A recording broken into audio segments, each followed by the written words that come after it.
Good afternoon and welcome to Rebels Radio latest interview. I'm joined by Slough Town Joint Manager Jon Underwood. How are you, Jon? Fine, John. Fine, thank you. Yeah, very odd circumstances, both kind of reflecting on yesterday. Obviously, the game ended being abandoned in somewhat strange circumstances. So I think we'll come on to that later. Let's just first of all start off by talking about the action on the pitch, which is why everyone's there and what we're all about. You went into the team for the first time with less injuries than you have been in the past. And how did that go from the selection perspective? Yeah, we had a strong squad yesterday. Things are improving, touch wood, which is great. Both Searsy and Guy were both fit enough to come into the squad. We didn't risk either of them in terms of starting them, but they were on the bench.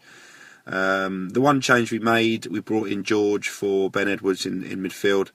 Ben had played 3 games in a week, which he'd done ever so well to do that, given how little he's done this season, and he just needed a rest. So we gave Ben a complete rest yesterday and brought in George into midfield. Other than that, we didn't look to change anything yesterday. We were obviously pleased about Tuesday's performance and result, so nothing to change really. And what instructions did you give them? The conditions were kind of, for those that weren't there, quite blustery.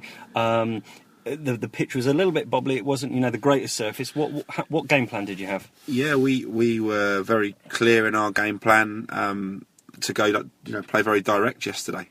Make no apologies for that.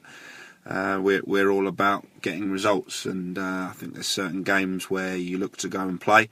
Yesterday wasn't one of them. It was a blustery day. The pitch is a little bit bobbly, but more than anything, we had a good idea of what they were good at and maybe weren't so good at, and we felt that we could hurt them with getting a lot of balls into the box and turning their centre halves around. And it's not always the prettiest way of playing, but we're judged on results, and that was the thing that we knew would hurt them, and that proved to be the case yesterday. Talking of hurting them, the first hurt came through Howard early on. Pretty much between him and Sharma ran straight through the middle of the defence. Yeah, awful goal from us defensively. Both centre halves at fault, to be honest. And yeah, the lad got in far too easily. He finished very well, but exactly what we didn't want really. They had been on a bit of a bad run, and to give them what I'd consider a leg up, and give them a goal. Obviously gave them confidence, and what was not a good start to the game from our point of view. No, you came back into it though and settled a little bit better. It was still quite a combative affair. There was a fair few challenges flying in, and it was certainly keeping everyone on their toes. Yeah, it was a physical game. To be honest, I thought we responded well. In the end, I think it took us about 15 minutes to get going. But then we started creating chances and started creating difficult situations for them. I thought Scott Harris up front was superb. Great delivery again from James Dobson for the equaliser. Dobbo set up both goals again, and he just keeps creating chances for us. Dobbo, he's having a great season. You got when you look at their back four, and Scott Harris as we do, who's an extremely physical player. It was his kind of game, he's physically stronger than their lads, and we put the ball into good areas, and we made it very difficult for them, and he scored 2, probably could have had a hat-trick. He laid one on a plate for Eddie, which by Eddie, Eddie would expect to score that one when he put it over the bar.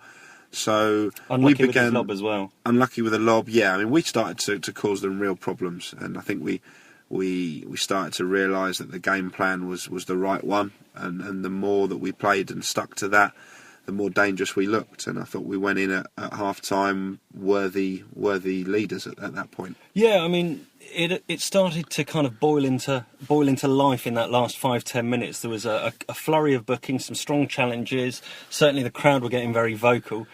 What was your take on what was happening on the pitch at that stage? Yeah, I didn't feel it was a dirty game. I think I know they started to feel a little bit aggrieved that with some of the bookings they picked up just for half time. I think obviously the main talking point was the goalkeeper. I was a bit surprised, if I'm honest. He was given handball for coming out of the side of the area, and it appeared the ref had a better angle than the linesman, but let the linesman overrule him. So, yeah, I was a bit surprised by that one. And I think that was obviously what upset some of their supporters, and I know their manager was upset by that one, and I could kind of understand his frustration with that one, because it did, it was obviously a very marginal call. I know one of our players who was near to it felt it was a harsh one. But at the end of the day, it didn't lead to a sending off, didn't lead to a goal. Referees are going to get the odd thing wrong. And was it right of Scott Harris to chuck himself in there to try and tussle the ball, to try and take a quick one and get involved with the keeper? He was a bit overzealous, wasn't he? I think that's the type of player Hatchett is. I think he was genuinely trying to get hold of the ball to he knew the keeper was out of position and trying to gain advantage from it, which I can understand. It got a little bit silly, a bit of pushing and shoving, but to be honest, no more than we see week in, week out at this level of football and most levels of football. So, obviously we're going to come on and talk about what happened, and I guess what I would say is, despite what we've just talked about, we left the pitch at half-time not expecting anywhere near the kind of reaction that we got, because whether you disagree with a couple of the refs' decisions, I think if he'd have sent two of their players off or given us a penalty that never was or something like that, you could kind of understand supporters showing some sort of anger or disappointment of some level towards the referee. But there was nothing there. We weren't winning 2-1 because of the referee. We were winning 2-1 deservedly.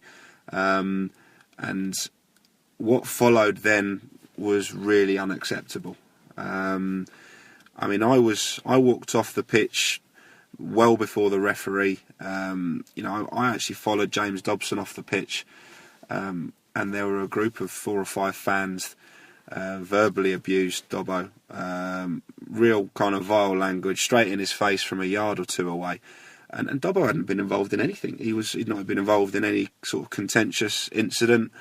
No problems at all, and they're just screaming in his face, and I just ushered him towards the changing room and told those fans to calm down.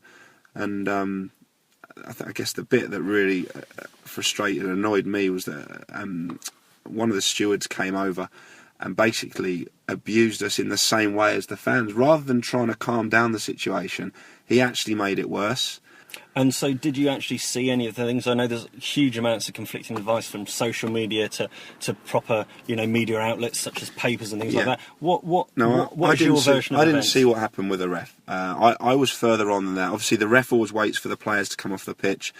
When that happened, my priority was getting our players safely into the changing room area, not getting involved with the fans. So I was just trying to shepherd our players into the changing room.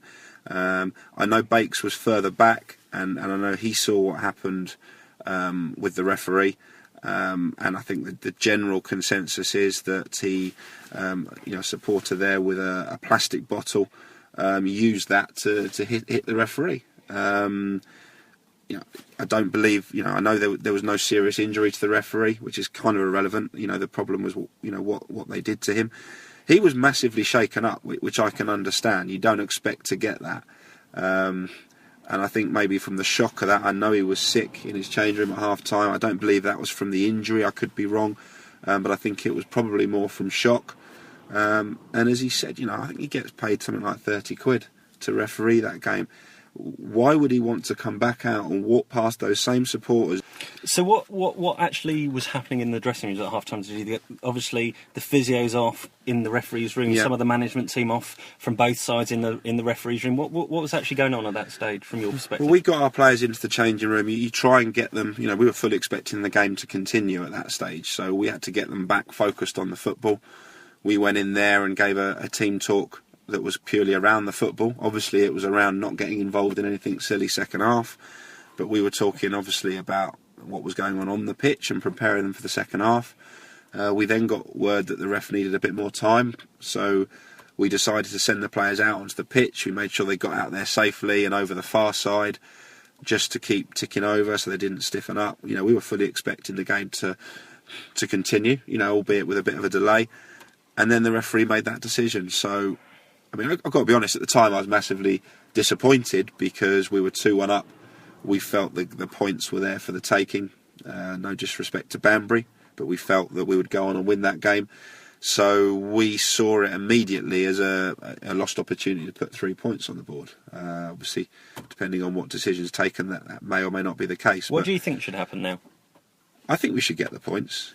I think if they replay the game, they set a real dangerous precedent. If we hear tomorrow that we've got to replay the game, what do our fans do at Biggleswade on Tuesday if we're 2-0 down at half time? Do they go and cause a scene with the referee like that? And I know they wouldn't, because our fans aren't like that, but it opens the door then for clubs to do that, knowing they'll get a replay. And I think we do. I think we should get the points. And the other issue is, if they replay it, what's this game going to be like when we go back there? How much ill feeling is there going to be? And it's a disadvantage to us to have to go to Banbury. Okay, moving away from then, obviously disappointing. No injuries picked up during the game yesterday? No, that was pleasing. No, we come away with... obviously, Jamie McClurg had a bit of an ankle problem, but he got through the half, and I'm not aware he had any reaction to that. So we would expect to have a similarly strong squad. And now we can get back to talking about the thing that we're here to do and here to talk about, which is a difficult, challenging trip to Biggleswade, who haven't been in the greatest of form recently, but it's always a tough trip up there. Yeah, Biggleswade don't get beaten easily. I know they got beat yesterday. They've got a lot of spirit about them. They've got a very good manager who we know well, who has a lot of the same beliefs as we do. He gets team spirit amongst his players, and they don't know when they're beaten. And he has got some problems. I know he has, with injuries. And we know what it's like to have problems with injuries. It makes it difficult for you. I think they had 2 centre halves go off injured on Saturday. So he's having a tough time at the minute, but that doesn't make it an easy game. He'll patch up a side and he might pull in 1 or 2. He's got good links and he's got players in on loan from higher levels, and if he needs to do that, he will. So yeah, it won't be easy, but it's a nice place to go, Biggleswade. It's a nice ground, lovely pitch, and we will go there with every confidence. We're in a good place at the moment, and we feel like we're turning the corner, and we'll go there with confidence. But it's going to be as with any game in this league, we're going to have to play well if we want the points. Good. Well, a tough week ahead with both the trip to Biggleswade and then a FA Trophy at Margate on Saturday. Good luck, and we'll catch up with you later in the week. Okay, cheers, John. Cheers.